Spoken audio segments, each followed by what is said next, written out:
Morning celebrations as the first group of Israelis held by Hamas for more than 2 long years is being released. And it is just the start of what the White House sees as a broader peace process. Doug Zader, live for us from Washington with the latest on this. Doug, good morning. Good morning, and President Trump is wrapping up his visit to Israel right now, and his arrival in Israel this morning coincided with the release of these hostages. A convoy carrying the first of the surviving Israeli hostages out of Gaza is cheered by Israelis, coming home after more than 2 years of captivity. The release starting just as President Trump touched down in Israel. He met with hostage families and signed a guest book, writing, "This is my great honor, a great and beautiful day, a new beginning."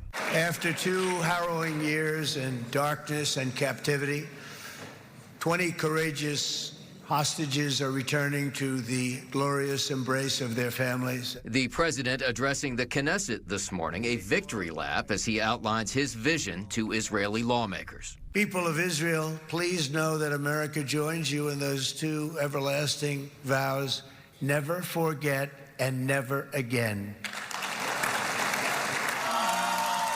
Israelis have been cheering the news as well as Trump's arrival and the role he played in helping broker the deal.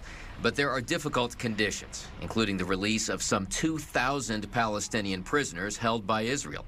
And while this could end the conflict in Gaza that left thousands dead, there are tough talks ahead about the future of Gaza after this devastating war and the role that Hamas will play. Negotiations begin supposedly on Tuesday, and everybody who is looking at this knows this is a difficult challenge ahead. A difficult challenge ahead that will take place first in Egypt, and the president is about to get back on Air Force One because Egypt is his next stop to attend this summit on the future of Gaza. Back to you guys. And President Trump, during his speech was about 1 hour 15, his address to Israel's parliament, he mentioned several times the idea of brokering a deal now with Iran. That's right, and part of the thinking here is that this will up the pressure on Iran to come to the table. Iran is not showing much willingness to do that, but that is kind of the missing piece to this puzzle here as the president moves forward with his diplomatic efforts in the Middle East. Yeah, they want to make sure that Iran doesn't try to undermine this deal. And what can we expect out of that trip to Egypt, Doug? You have leaders from 20 different Arab countries that were really critical in making sure that this peace accord happened. Yeah, I mean, this wouldn't have happened without some buy-in from a number of Middle East nations.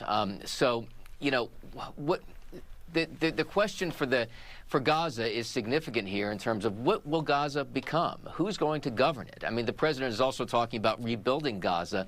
The physical rebuilding may be the easy part. Figuring out a political end state for Gaza, it remains a real challenge now. But I mean, the physical part of it, Doug, I'm sure you saw the overhead drone shots of Palestinians returning home. I mean, it's what's left of it. It's the whole Gaza City almost looks black and white. It's just nothing but rubble at this point. It is significant, and when I say that may be the easier part, it's not that there isn't just widespread devastation in Gaza. It's just the rebuilding of it is a pretty straightforward, big process, but a pretty straightforward process. But figuring out this political endgame in Gaza is going to be tough. Will we wind up with a Palestinian state there? That's a real subject, no doubt, for this summit in Egypt. And critical to figure out before the physical rebuilding can begin. Doug, thank you.